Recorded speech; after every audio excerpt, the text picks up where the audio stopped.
안녕하세요. 건강양탄자입니다. 여러분, 혹시 지금 이 영상을 보시는 이 순간 여러분의 책상 위나 식탁 한 구석 혹은 부엌 찬장에 견과류 통 하나쯤 놓여 있지 않으신가요? 아마 몸에 좋다, 두뇌 회전에 좋다, 심장병 예방한다 이런 이야기 듣고 대용량으로 사서 매일 한 줌씩 챙겨 드시는 분들 정말 많으실 겁니다. 간편하고 고소하고 무엇보다 건강하다고 믿으니까요. 그런데요, 오늘 제가 드릴 말씀은 조금 충격적일 수 있습니다. 우리가 건강을 위해 내 몸을 아껴서 챙겨 먹었던 그 견과류가 사실은 내 몸을 서서히 망가뜨리는 독이 되고 있을 수도 있습니다. 단순히 배탈이 난다 수준의 이야기가 아닙니다. 관리를 잘못한 견과류에서는 국제보건기구 WHO가 지정한 1군 발암물질이 나올 수 있기 때문입니다. 우리는 보통 음식이 상하면 냄새가 나거나 곰팡이가 눈에 보일 거라고 생각합니다. 하지만 견과류의 변질은 아주 조용하고 은밀하게 일어납니다. 겉으로는 멀쩡해 보이는데 속에서는 이미 독소가 만들어지고 있을 수도 있다는 거죠. 오늘 영상에서는 우리가 몰랐던 견과류의 두 얼굴, 산패와 곰팡이 독소에 대해 아주 속 시원하게 파헤쳐 드리겠습니다. 지금 댁에 있는 견과류 통을 확인하실 준비 되셨나요? 그럼 시작합니다. 챕터 1 산패의 과학. 먼저 첫 번째로 짚고 넘어갈 문제는 바로 산패입니다. 여러분, 견과류가 왜 몸에 좋다고 하죠? 바로 그 속에 든 풍부한 지방 때문입니다. 견과류 속 지방은 불포화지방산이라고 해서 혈관 청소부 역할을 하죠. 아주 귀하고 좋은 성분입니다. 하지만 이 불포화지방산에는 치명적인 약점이 하나 있습니다. 성격이 아주 급하고 예민하다는 겁니다. 화학적으로 불안정하기 때문에 공기 중에 산소, 빛, 열과 만나면 아주 빠르게 성질이 변해버립니다. 우리는 이것을 전문 용어로 산패라고 부릅니다.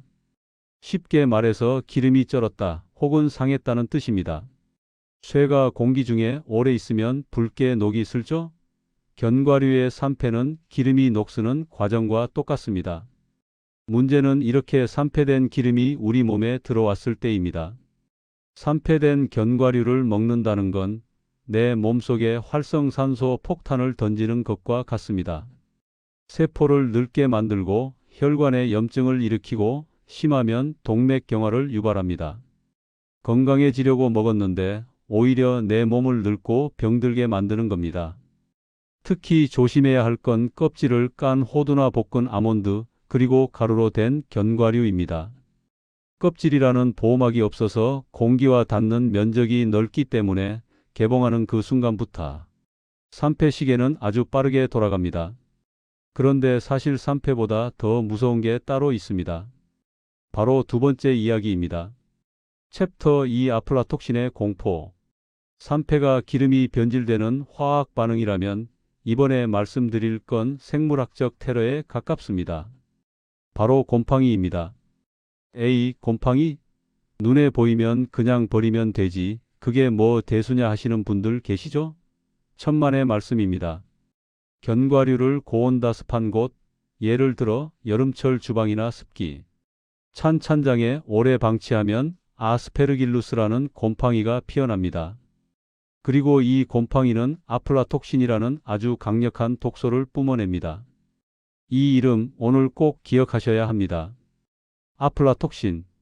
국제암연구소가 지정한 1군 발암물질입니다. 암을 일으킬 수도 있다가 아니라 사람에게 암을 일으키는 것이 확인되었다는 뜻입니다. 이 독소는 특히 우리 몸의 해독 공장인간을 집중적으로 공격합니다. 지속적으로 섭취할 경우 간세포를 파괴하고 간 경변, 심하면 간암을 유발할 수 있습니다. 여기서 정말 무서운 점이 두 가지가 있습니다. 첫째, 눈에 잘 안 보일 수 있다는 겁니다. 곰팡이가 겉에만 살짝 핀 게 아니라 속에서부터 피어나면 육안으로는 구별이 안 됩니다. 둘째, 열에 엄청나게 강합니다. 많은 분들이 이렇게 생각하세요. 조금 눅눅해졌네? 물로 씻거나 프라이팬에 달달 볶으면 균이 죽겠지? 정말 위험한 생각입니다. 아플라톡신은 270도 이상, 그러니까 용광로 수준의 온도가 아니면 파괴되지 않습니다. 집에서 굽고 삶고 튀겨도 이 독소는 사라지지 않습니다. 한번 생기면 끝이라는 얘기입니다. 그렇다면 도대체 우리는 이 위험한 견과류를 어떻게 구별하고 어떻게 보관해야 할까요? 챕터 3 내 견과류는 안전한가? 오감 구별법. 자, 그렇다면 이제 실전입니다. 지금 당장 영상을 잠시 멈추고 부엌이나 책상 위에 있는 견과류를 가져와 보세요. 내 눈앞에 있는 이 아몬드와 호두, 과연 먹어도 되는 상태일까요? 과학적인 장비 없이 우리의 오감만으로 구별하는 방법을 알려드리겠습니다. 첫 번째, 후각을 믿으세요. 통을 딱 열었을 때 우리가 아는 그 고소한 견과류 특유의 향이 나야 정상입니다. 그런데 만약 뚜껑을 열자마자 뭔가 퀴퀴하고 오래된 기름 냄새 혹은 페인트 냄새 같은 게 확 올라온다면 우리가 흔히 쩐내라고 하죠. 이건 이미 산패가 상당히 진행됐다는 신호입니다. 에이, 냄새가 좀 나긴 하는데 맛은 괜찮겠지 하고 드시는 분들 계신데 절대 안 됩니다. 그 냄새 자체가 독성 물질이 뿜어져 나오고 있다는 증거입니다. 두 번째, 시각입니다. 자세히 들여다보세요. 혹시 견과류 표면에 하얀 반점이나 거미줄 같은 솜털이 보이시나요? 혹은 평소보다 색깔이 유난히 어둡거나 거무튀튀하게 변했나요? 이건 100% 곰팡이입니다. 여기서 주의할 점이 있습니다. 가끔 이거 곰팡이 핀 부분만 떼어내고 먹으면 되지 않나? 하시는 분들 계십니다. 귤 곰팡이 폈을 때 부분만 떼고 드시는 거랑 똑같습니다. 눈에 보이는 곰팡이는 빙산의 일각입니다.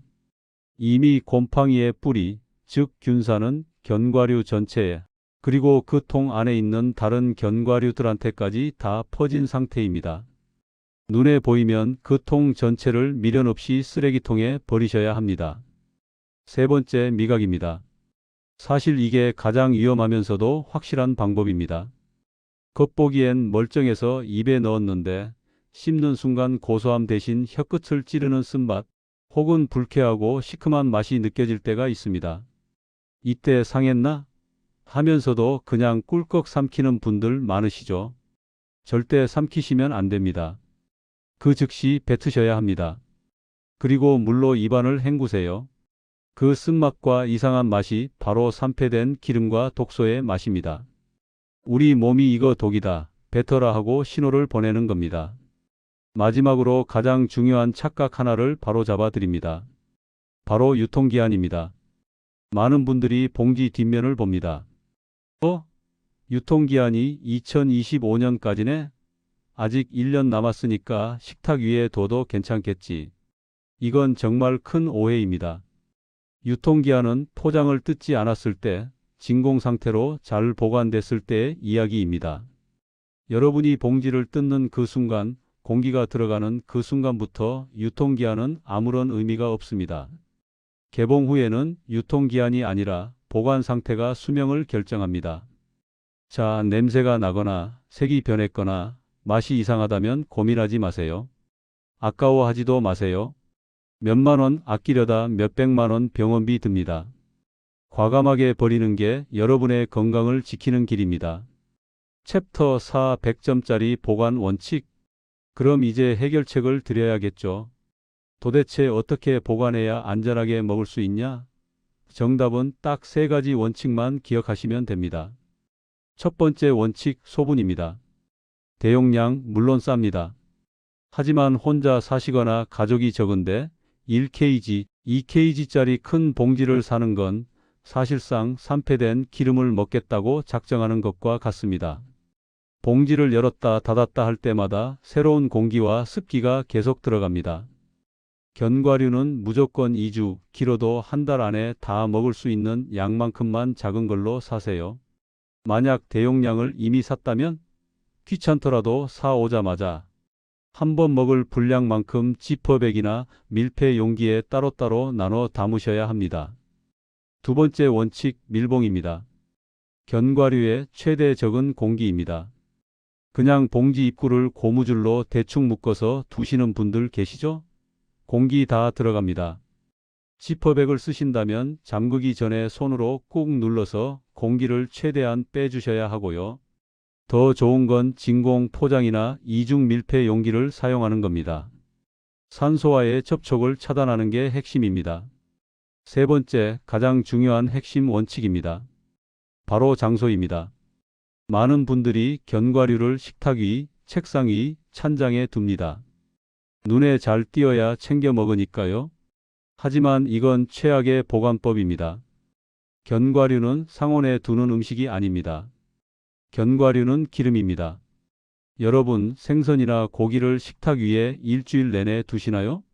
아니죠. 견과류도 똑같습니다.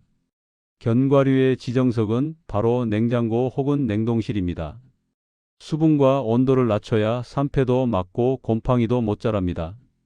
당장 드실 건 냉장실에 두시고 오래 두고 드실 거라면 무조건 밀폐해서 냉동실에 넣으세요. 냉동 보관하면 맛도 변하지 않고 오독오독한 식감도 훨씬 오래 유지됩니다. 책상 위에 두지 마세요. 꺼내서 드시고 다시 냉장고에 넣으세요. 그게 건강을 지키는 유일한 길입니다. 자, 오늘 내용을 정리해 보겠습니다. 우리는 건강을 위해 견과류를 먹습니다. 하지만 관리를 잘못한 견과류는 일군 발암물질 아플라톡신을 품은 독이 될 수도 있습니다. 오래된 기름 냄새가 나거나 쓴맛이 나거나 곰팡이가 보이면 아까워하지 말고 당장 버리세요. 그리고 오늘부터 견과류는 먹을 만큼만 산다. 공기를 뺀다. 냉장고에 넣는다. 이 세 가지만 기억해 주시기 바랍니다. 견과류 잘 먹으면 보약이지만 방심하면 독약이 됩니다. 여러분의 식탁 위 견과류는 지금 안전한가요? 오늘 당장 확인해 보시기 바랍니다. 오늘 영상이 도움이 되셨다면 좋아요와 구독 잊지 마시고요. 댓글로 나는 견과류 이렇게 보관한다 노하우가 있다면 함께 공유해 주세요. 지금까지 우리가 몰랐던 건강의 디테일 건강양탄자였습니다. 다음 영상에서 더 유익한 정보로 찾아뵙겠습니다. 감사합니다.